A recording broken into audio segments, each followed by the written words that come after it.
Good morning dear student. आज हम political science first का सेकंड चैप्टर पढ़ेंगे, उस पर हम चर्चा करेंगे। इससे पहले पिछली क्लास के अंदर हमने पॉलिटिकल साइंस सेकंड का सेकंड चैप्टर पूरा किया। आज हम पॉलिटिकल साइंस फर्स्ट का सेकंड चैप्टर पढ़ेंगे, क्योंकि पहली इकाई 10 मार्क्स की है। ये मैंने ब्लूप्रिंट समझाते समय बताया था विद्यार्थियों आपको। चैप्टर का नाम क्या है? टॉपिक आज हमारा रहेगा शक्ति, सत्ता, वेदता। शक्ति, सत्ता, वेदता, power, authority,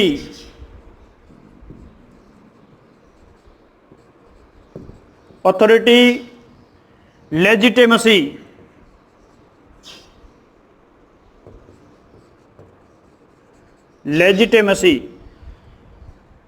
power, authority and legitimacy, ये तीन शब्द जो हैं, ये तीन शब्द कॉन्सेप्ट अवधारणा के अंदर बहुत ही महत्व रखते हैं विद्यार्थियों। शक्ति, सत्ता, वेदता। सेकंड ग्रेड एसएसटी के अंदर ये टॉपिक था विद्यार्थियों, पॉलिटिकल साइंस के अंदर, पावर, अथॉरिटी एंड लेजिटिमेसी। तो आपका भी ये सेकंड चैप्टर है। तो सबसे पहले हम चर्चा करेंगे आज विद्यार्थियों शक्ति के बारे में। सबसे पहले हमारी चर्चा रहेगी शक्ति, पावर। है क्या शक्ति? शक्ति एक छुपा हुआ बल है, किसी में नजर नहीं आती कि ये जो आदमी जा रहा है ये राजनीतिक दृष्टि से इतना शक्तिशाली है, या आर्थिक दृष्टि से अनजान व्यक्ति पता नहीं कर सकता। एक सामान्य मानवी नजर आते हैं सब, लेकिन उसके अंदर जो शक्ति है वो छुपी हुई होती है। तो इस प्रकार से विद्यार्थियों शक्ति प्रच्छन्न बल है, प्रच्छन्न बल है। प्रच्छन्न बल है का मतलब यह है विद्यार्थियों, ऐसा बल जो दिखाई नहीं देता। बलशाली जो होता है, रेसलर जो होता है, वो तो देखते ही पता चल जाता है कि भाई ये रेसलर है। लेकिन शक्तिशाली व्यक्ति के बारे में हम पता नहीं कर सकते कि ये व्यक्ति कितना शक्तिशाली है। कई बार दुबला पतला व्यक्ति भी पोस्ट के हिसाब से इतनी बड़ी पोस्ट पे होता है कि वो बहुत पावरफुल माना जाता है, लेकिन उसका हम अंदाजा नहीं लगा सकते। तो शक्ति विद्यार्थियों एक प्रच्छन्न बल है। प्राचीन समय की बात करें तो प्राचीन काल में सैनिक शक्ति महत्वपूर्ण थी। कौन सी शक्ति महत्वपूर्ण थी? सैनिक शक्ति महत्वपूर्ण थी। लेकिन आज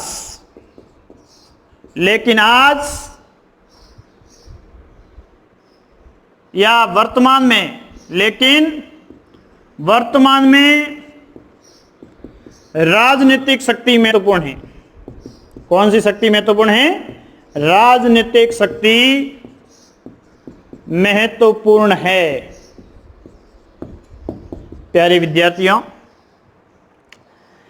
एक पावर शक्ति जो है, छुपा हुआ बल तो है ही, साथ साथ में अगर प्राचीन काल में देखा जाए तो सैनिक शक्तियों को महत्वपूर्ण माना जाता था। जिसकी सेना बड़ी होती थी उसका साम्राज्य बड़ा होता था, विश्व के ऊपर डंका बजता था।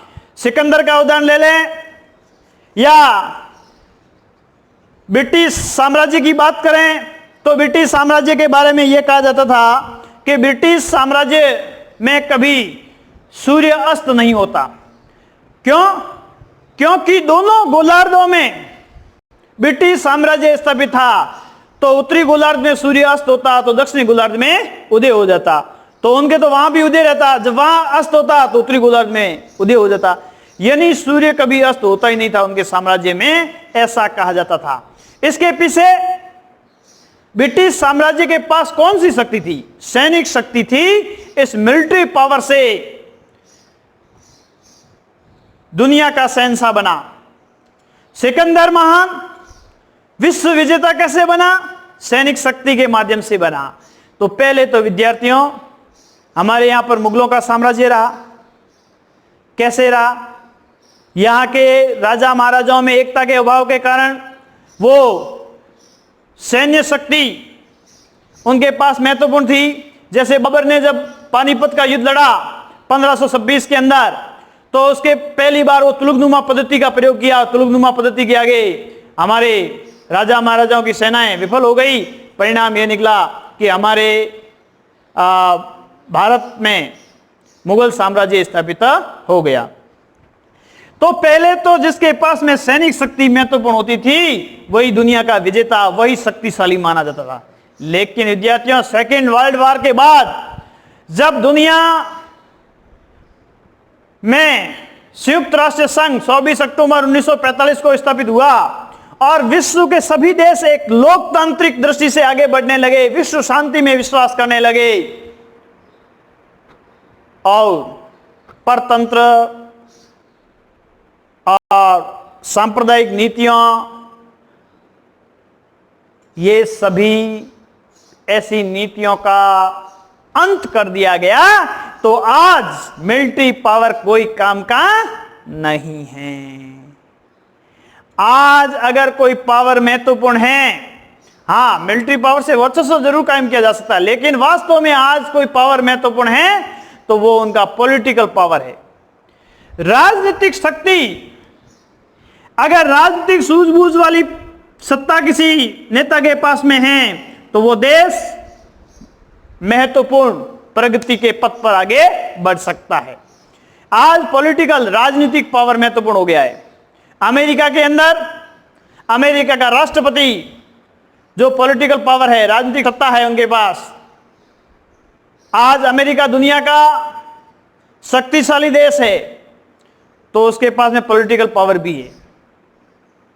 राष्ट्रपति के पास में पॉलिटिकल पावर है। इसी प्रकार आज मिलिट्री पावर इतना महत्वपूर्ण नहीं है। उत्तरी कोरिया देखे कि भाई मैं परमाणु परीक्षण करके, परमाणु शक्ति प्राप्त करके, बहुत सारी सैन्य शक्ति प्राप्त करके दुनिया का शहंशाह बन जाऊं, यह पॉसिबल नहीं है। तो विद्यार्थियों, तो पहले जैसे सैनिक मिलिट्री पावर जितनी मायने रखती थी, आज इतना ही महत्व किसका बढ़ गया है? पॉलिटिकल पावर का बढ़ गया है। क्योंकि आज विश्व के अंदर लोकतांत्रिक व्यवस्था में विश्वास बढ़ा है। आज विश्व में संयुक्त राष्ट्र संघ की स्थापना के बाद वसुधैव कुटुंबकम और विश्व शांति और अंतरराष्ट्रीय शांति सुरक्षा की भावना को बढ़ावा मिला है। परिणाम स्वरूप जो पहले एक मिलिट्री पावर ही सब कुछ होता था, वो आज मिलिट्री पावर सब कुछ नहीं होकर के, हां, देश की सुरक्षा, देश की रक्षा के लिए मिलिट्री पावर है आवश्यक, लेकिन आज पॉलिटिकल पावर बहुत ही महत्वपूर्ण हो गया है। प्यारे विद्यार्थियों, अगर बात करें मैकियावेली की, मैकियावेली जिन्होंने किताब लिखी द प्रिंस,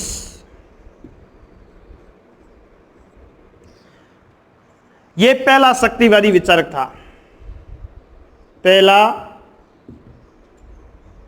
या प्रथम शक्तिवादी विचारक, शक्तिवादी विचारक। मैकियावेली शक्ति में विश्वास करता था और इनका महत्वपूर्ण कथन है कि राजा शेर की भांति बहादुर, शेर किसका प्रतीक है? शक्ति का प्रतीक है। तो शेर की भांति बहादुर और लोमड़ी की भांति चालाक होना चाहिए, तो उस साम्राज्य का विकास तेजी से बढ़ेगा। तो मैकियावेली शक्तिवादी विचारक था और मैकियावेली को विद्यार्थियों आधुनिक राजनीति का जनक भी कहते हैं। आधुनिक राजनीति विज्ञान का जनक, आधुनिक राजनीति विज्ञान का जनक।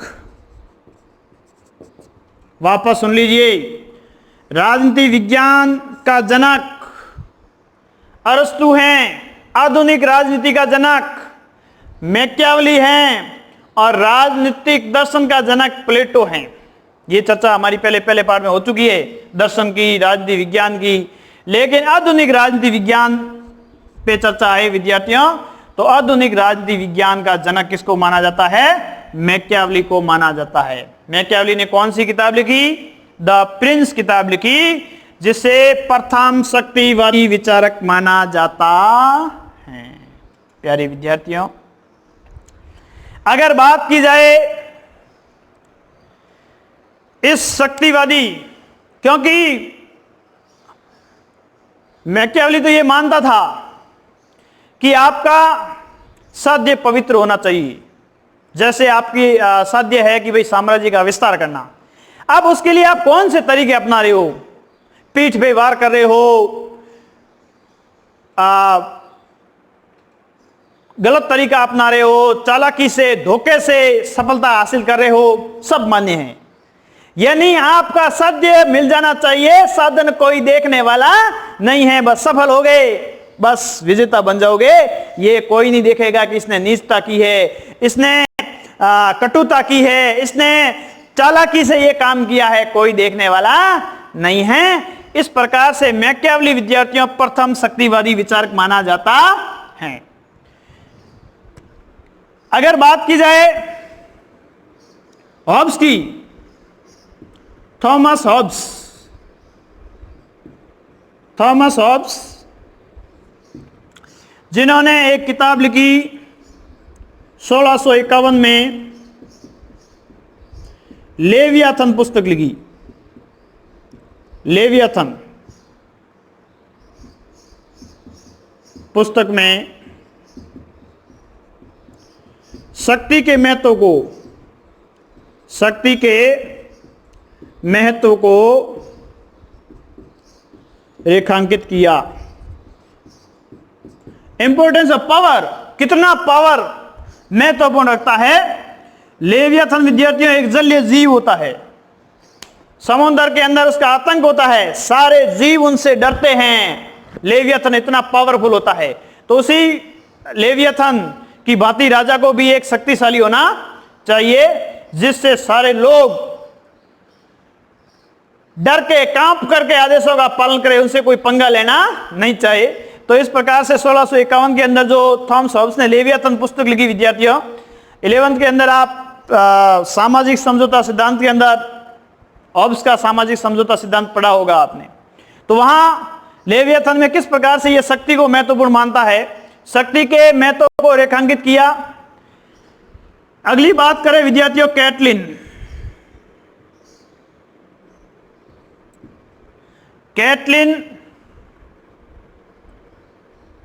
राजनीति विज्ञान को शक्ति का विज्ञान मानता है। शक्ति का विज्ञान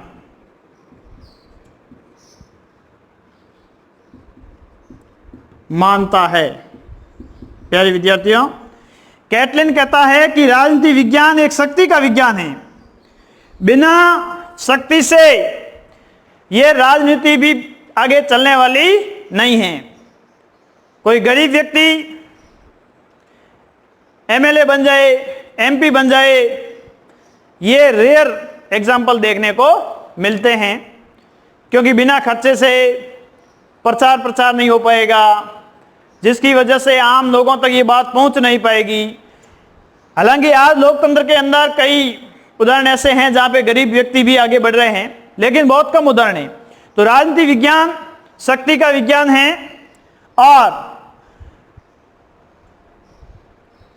राजनीति विज्ञान एक ऐसा क्षेत्र है जहां शक्ति के लिए निरंतर संघर्ष चलता रहता है। शक्ति के बारे में इन्होंने बताया कि ऐसा क्षेत्र जहां शक्ति के लिए निरंतर संघर्ष चलता रहता है, शक्ति के लिए निरंतर संघर्ष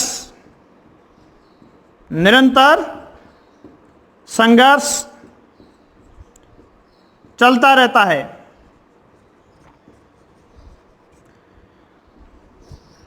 पॉलिटिकल पावर प्राप्त करने के लिए लोग आपस में हमेशा संघर्ष करते रहते हैं, एक दूसरे पे आरोप प्रत्यारोप लगाते रहते हैं। सत्ता प्राप्त करने के लिए ये प्रयासरत रहते हैं। उससे पहले किस प्रकार से वो शक्तिशाली बने, क्योंकि शक्तिशाली बनने के बाद में ही अथॉरिटी प्राप्त होती है, सत्ता प्राप्त होती है। बिना शक्तिशाली के सत्ता प्राप्त हो जाए ये मुश्किल काम है। तो शक्ति के लिए निरंतर संघर्ष चलता रहता है। ये किसने कहा? कैटलिन ने कहा कि शक्ति प्राप्ति के लिए लोगों में निरंतर संघर्ष चलता है। ये देखता है कि मेरे पास में पावर अधिक हो, दूसरा देखता है मेरे पास में, ऑपोजिशन वाले ये देखते हैं हमारे पास में पावर अधिक होना चाहिए। तो इस प्रकार से कैटलिन ने ये बात बताई कि यहां शक्ति के लिए निरंतर संघर्ष चलता रहता है। फिर बात करें विद्यार्थियों लॉसवेल की। लॉसवेल पुस्तक लिखी कौन क्या कब कैसे प्राप्त करता है। कौन क्या कब कैसे प्राप्त करता है, कैसे प्राप्त करता है, यह किताब का नाम है। Who gets what when how, who gets what when how, कौन क्या कब कैसे प्राप्त करता है। Who gets what when how, कौन क्या कब कैसे प्राप्त करता है। पुस्तक में, इस पुस्तक में शक्ति को राजनीति विज्ञान की मुख्य विषय वस्तु मानते हैं। शक्ति को राजनीति विज्ञान की मुख्य विषय वस्तु मानते हैं। मुख्य विषय वस्तु मानते हैं।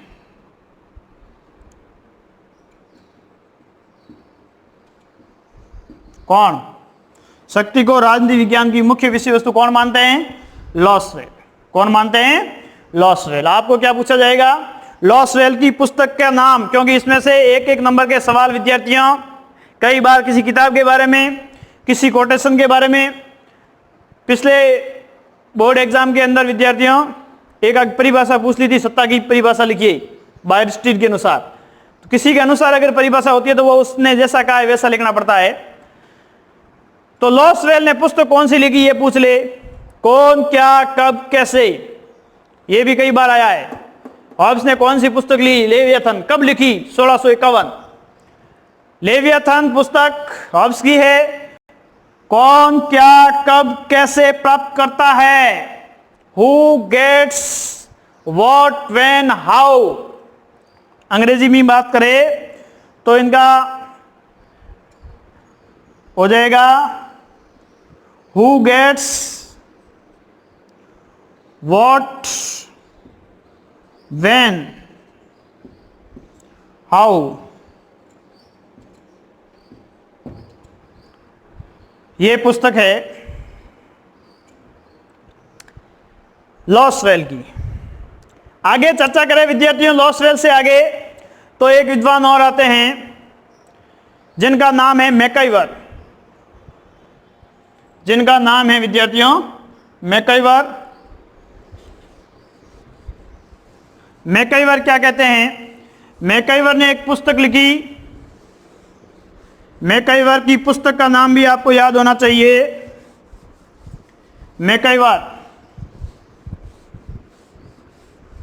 मैकाइवर की पुस्तक का नाम है विद्यार्थियों the web of government. The web of government, MacIver. MacIver. आधुनिक राजनीति विचारकों में आते हैं। किताब का नाम क्या है? The web of government. किताब का नाम है द वेब ऑफ गवर्नमेंट।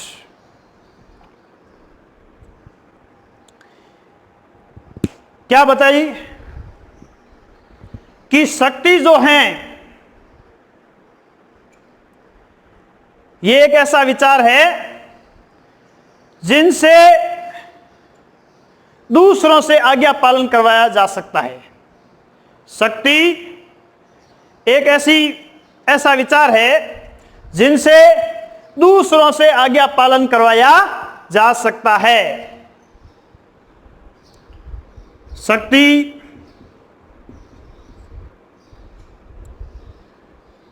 ऐसा विचार है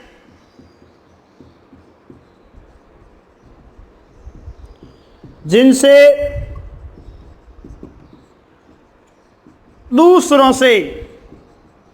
दूसरों से आज्ञा पालन करवाया जा सकता है। प्यारे विद्यार्थियों, शक्ति के माध्यम से दूसरों से आज्ञा पालन करवाया जा सकता है। अगर शक्ति नहीं है तो लोग उनकी आज्ञा का पालन नहीं करेंगे। जैसे एक आपका सहपाठी आपको कहे कि कल सेकंड चैप्टर के होमवर्क करके लाना, आप थोड़ी करेंगे। आपको शिक्षक महोदय कहेंगे कि भाई सेकंड चैप्टर हमारा कंप्लीट हो गया, चर्चा हो गई, इनका आप जो हैं अभ्यास प्रश्न होमवर्क के तौर पे करके लाना, कौन कौन से क्वेश्चन में आपको दिक्कत है उन पे हम चर्चा करेंगे, तो आप पूर्ण करेंगे। क्यों? क्योंकि शिक्षक के पास में शक्ति होती है, लेकिन उस सहपाठी के पास में शक्ति नहीं थी, जिनकी बात को आपने सिर्फ मजाक के तौर पे ही लिया। तो द वेब ऑफ गवर्नमेंट में कहा कि शक्ति ऐसा विचार है जिनसे दूसरों से आज्ञा पालन करवाया जा सकता है। फिर बात करें ऑर्गेन्स की।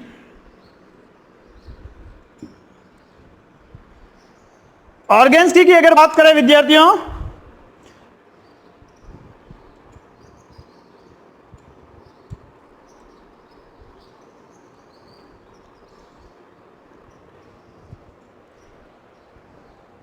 ऑर्गेन्स की कहा कि दूसरे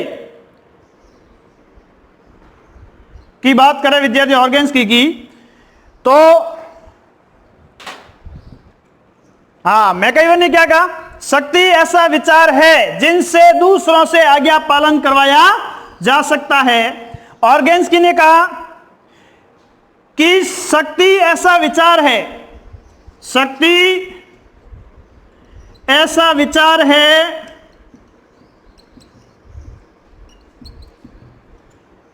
जिनसे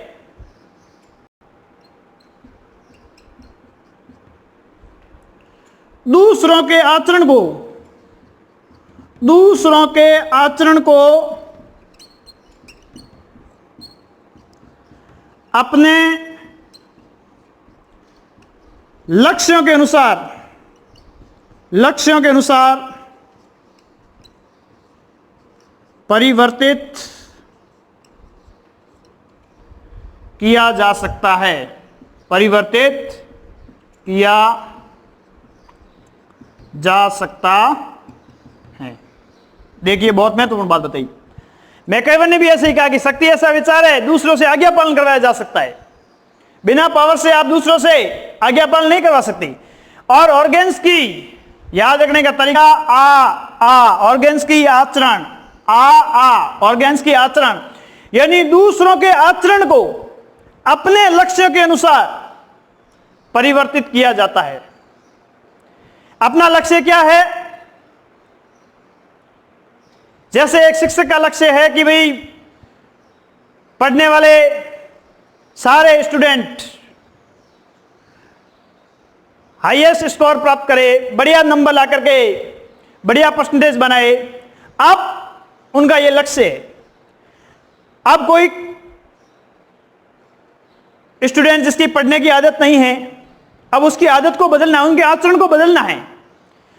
वो टीचर रोज उनको पूछेंगे, डांटेंगे,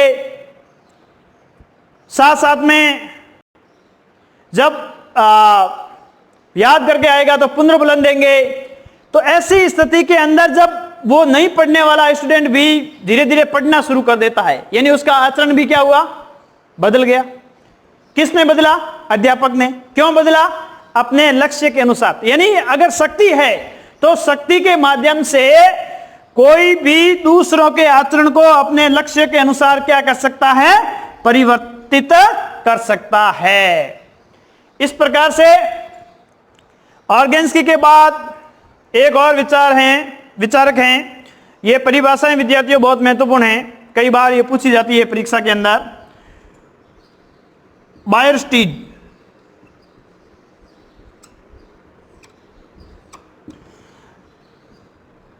बायरस्टीड ने बहुत महत्वपूर्ण बात बताई। शक्ति बल प्रयोग की योग्यता है। शक्ति बल प्रयोग की योग्यता है।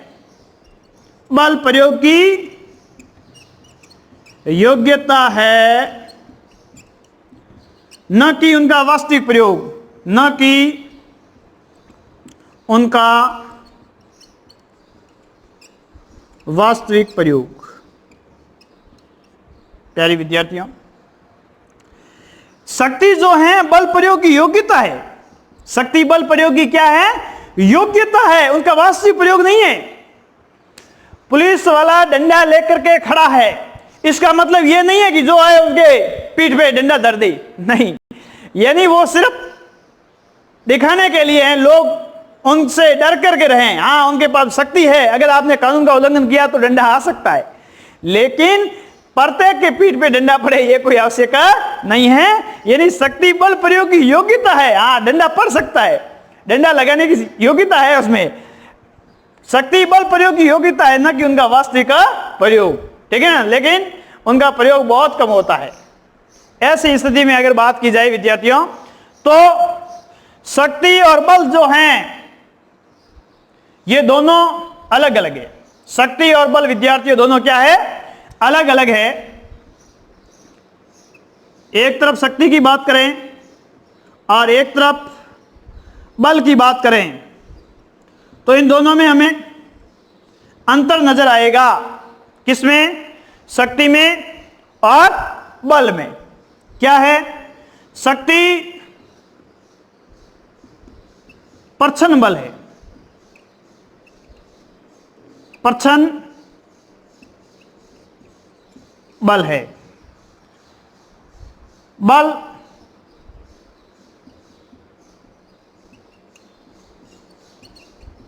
प्रकट शक्ति है, प्रकट शक्ति है। शक्ति दिखाई नहीं देती, लेकिन बल तो हमें दिखाई देता है। जैसे पुलिस वाला खड़ा है, वो कितना शक्तिशाली हमें मालूम नहीं है,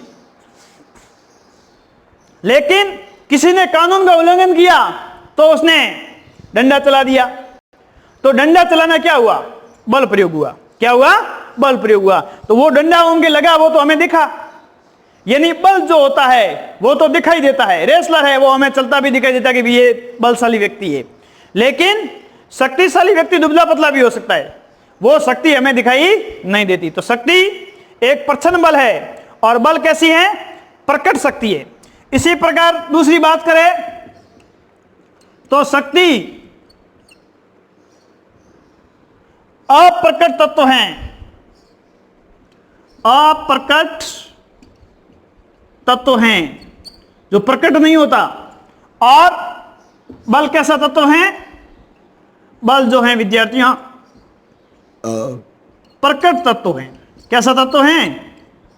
प्रकट तत्व हैं। ये छोटा क्वेश्चन 1 नंबर का पूछा जा सकता है। पिछली बार 2 नंबर का सवाल पूछा गया था। शक्ति और प्रभाव में अंतर बताइए, तो आपको शक्ति बल में अंतर पूछ सकते हैं। इस बार छोटा क्वेश्चन पूछा जाएगा। तो शक्ति विद्यार्थियों प्रच्छन्न बल है, दिखाई नहीं देती। प्रच्छन्न बल है, जबकि बल कैसा है? प्रकट शक्ति है। और शक्ति एक अप्रकट तत्व है, जबकि बल कैसा तत्व है? प्रकट तत्व है। इस प्रकार से दोनों में कंपैरिजन में हम ये चर्चा कर सकते हैं। परिभाषाओं में मैकाइवर है, ऑर्गेन्स्की है, बायरस्टीड है, ये महत्वपूर्ण है विद्यार्थियों। और 3 परिभाषाएं हैं शक्ति के बारे में, बाकी विचार है मैकियावेली के हैं। किताब के बारे में पूछे तो हॉब्स की पूछ सकते हैं, या फिर लॉरेल की पुस्तक के बारे में पूछ सकते हैं। लेकिन जो डेफिनेशन है वो 3 है मैकाइवर की। शक्ति ऐसा विचार, दूसरों से आज्ञा पालन, आज्ञा पालन की बात मैंने कही, मैकाइवर मैंने कही, है ना। ऑर्गेन्स की आचरण, दूसरों के आचरण को अपने लक्ष्यों के अनुसार परिवर्तित करना। बायरस्टीड ने बहुत बढ़िया बात बताई, शक्ति बल प्रयोग की योग्यता है, न कि उनका वास्तविक प्रयोग। हाथी के दांत खाने के और है, दिखाने के और है। इस प्रकार से विद्यार्थियों ये हमारे शक्ति, आप पूछेंगे कैसे, आपको ये सारी परिभाषाएं वगैरह पूछना हो तो 4 नंबर का क्वेश्चन भी पूछ सकते हैं। शक्ति की अवधारणा को स्पष्ट कीजिए, तो शक्ति की अवधारणा को स्पष्ट कीजिए। जब ऐसा पूछ ले तो शक्ति, पहले शक्ति का अर्थ क्या है, फिर सबसे पहले किसने इस तत्व का प्रयोग, शब्द का प्रयोग किया, फिर कौन कौन विचारक थे। भारतीय विचारकों में बात की जाए विद्यार्थियों, प्राचीन भारतीय विचारक, प्राचीन भारतीय शक्तिवादी विचारक, शक्तिवादी विचारक अगर देखे जाए तो नाम आता है कौटिल्य, मनु और शुक्र। ये शक्तिवादी विचारक थे विद्यार्थियों। जैसे कौटिल्य को तो भारत का मैकियावेली कहा जाता है। क्या कहा जाता है? भारत का मैकियावेली। कॉलेज लेक्चर के अंदर ये क्वेश्चन पूछा गया, भारत का मैकियावेली कहा गया है कौटिल्य को। तो इस प्रकार से विद्यार्थियों अगर बात की जाए शक्ति की अवधारणा में, तो ये बातें आपको सारी लिखनी पड़ेगी, तब जाकर के शक्ति की अवधारणा कॉन्सेप्ट पूरा होगा। 4 नंबर का सीधा क्वेश्चन पूछ ले, एक शक्ति की अवधारणा स्पष्ट कीजिए, तो आपको ये बातें लिखनी पड़ेगी। नेक्स्ट क्लास के अंदर हम चर्चा करेंगे विद्यार्थियों शक्ति और प्रभाव।